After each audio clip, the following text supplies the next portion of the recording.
जय माता दी दोस्तों, कैसे हैं आप सब। माता की कृपा आप सभी पर बनी रहे। दोस्तों, आज हम बात करेंगे अक्षय तृतीया के बारे में। अक्षय तृतीया या आखा तीज वैशाख मास में शुक्ल पक्ष की तृतीया तिथि को कहते हैं। दोस्तों, पौराणिक ग्रंथों के अनुसार इस दिन जो भी शुभ कार्य किए जाते हैं उनका अक्षय फल मिलता है। इसी कारण इसे अक्षय तृतीया कहा जाता है। वैसे तो सभी 12 महीनों की शुक्ल पक्षी तृतीया शुभ होती हैं, किंतु वैशाख माह की तिथि स्वयं सिद्ध मुहूर्तों में मानी गई है। दोस्तों, मान्यता है कि इस दिन बिना कोई पंचांग देखे कोई भी शुभ व मांगलिक कार्य जैसे विवाह, गृह प्रवेश, वस्त्र आभूषणों की खरीदारी या घर, वाहन आदि की खरीदारी से संबंधित कार्य किए जा सकते हैं।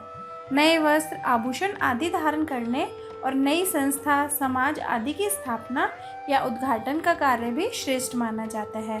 दोस्तों, पुराणों में लिखा है कि इस दिन पितरों को किया गया तर्पण तथा पिंडदान अथवा किसी और प्रकार का दान अक्षय फल प्रदान करता है। इस दिन गंगा स्नान करने से तथा भगवत पूजन से समस्त पाप नष्ट हो जाते हैं। यहाँ तक कि इस दिन किया गया जप, तप, हवन और दान भी अक्षय हो जाता है।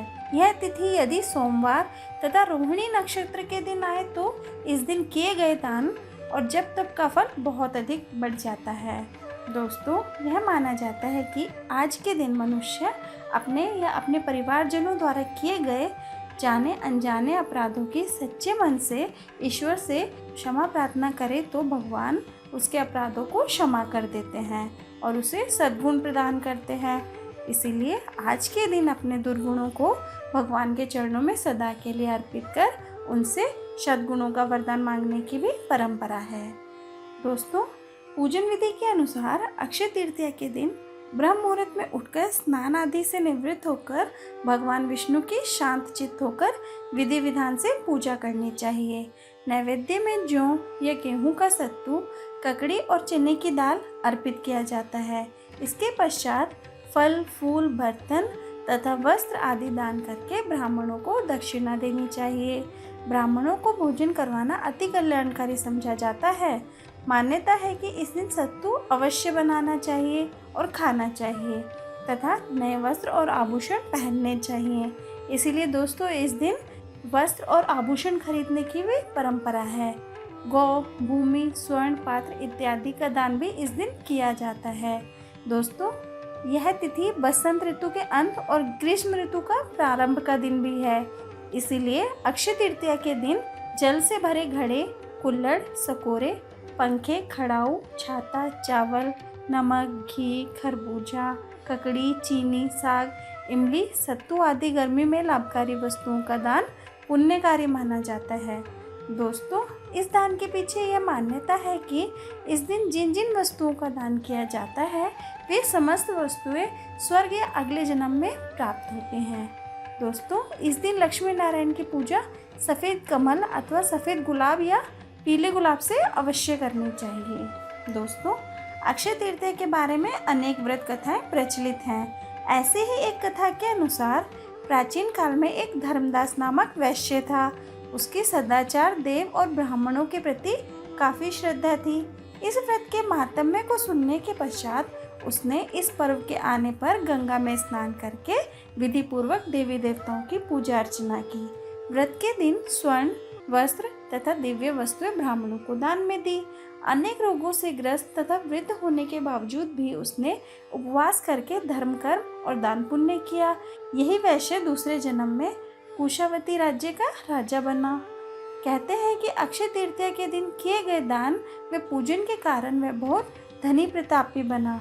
वह इतना धनी और प्रतापी राजा था कि त्रिदेव तक उसके दरबार में अक्षय तृतीया के दिन ब्राह्मण का वेश धारण करके उसके महायज्ञ में शामिल होते थे।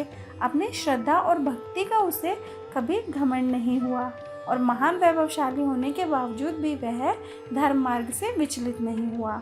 दोस्तों, माना जाता है कि यही राजा आगे चलकर राजा चंद्रगुप्त के रूप में पैदा हुआ था। दोस्तों, स्कंद पुराण और भविष्य पुराण में भी एक उल्लेख है कि वैशाख शुक्ल पक्ष की तृतीया को रेणुका के गर्भ से भगवान विष्णु ने परशुराम के रूप में जन्म लिया था। कोंकण और चिपलून के परशुराम मंदिरों में इस तिथि को परशुराम जयंती बड़ी धूमधाम से मनाई जाती है। दोस्तों, दक्षिण भारत में परशुराम जयंती को विशेष महत्व दिया जाता है। परशुराम जयंती होने के कारण इस तिथि में भगवान परशुराम के आविर्भाव की कथा भी सुनी जाती है। इस दिन परशुराम जी की पूजा करके उन्हें अर्घ देने का बड़ा महात्म्य माना गया है। दोस्तों, सौभाग्यवती स्त्रियां और कुंवारी कन्याएं इस दिन गौरी पूजन करके मिठाई, फल और भीगे हुए चने बांटती हैं और गौरी पार्वती की पूजा करके धातु या मिट्टी के कलश में जल, फल, फूल, तिल, अन्न आदि लेकर दान करती हैं। दोस्तों, मान्यता है कि इस दिन जन्म से ब्राह्मण और कर्म से क्षत्रिय भृंगिवंशी परशुराम का जन्म हुआ था। एक कथा के अनुसार परशुराम की माता और विश्वामित्र की माता के पूजन के बाद प्रसाद देते समय ऋषि ने प्रसाद बदलकर दे दिया था, जिसके प्रभाव से परशुराम ब्राह्मण होते हुए भी क्षत्रिय स्वभाव के थे और क्षत्रिय पुत्र होने के बाद भी विश्वामित्र ब्रह्मर्षि कहलाए। दोस्तों, उल्लेख है कि सीता स्वयंवर के समय परशुराम जी अपना धनुष बाण श्री राम को समर्पित कर सन्यासी का जीवन बिताने अन्यत्र चले गए थे। वो अपने साथ एक फरसा रखते थे, तभी उनका नाम परशुराम पड़ा। दोस्तों, अगर आपको मेरी ये वीडियो पसंद आई हो तो प्लीज़ वीडियो को लाइक कीजिए, शेयर कीजिए और चैनल को सब्सक्राइब करना ना भूलें। Thank you.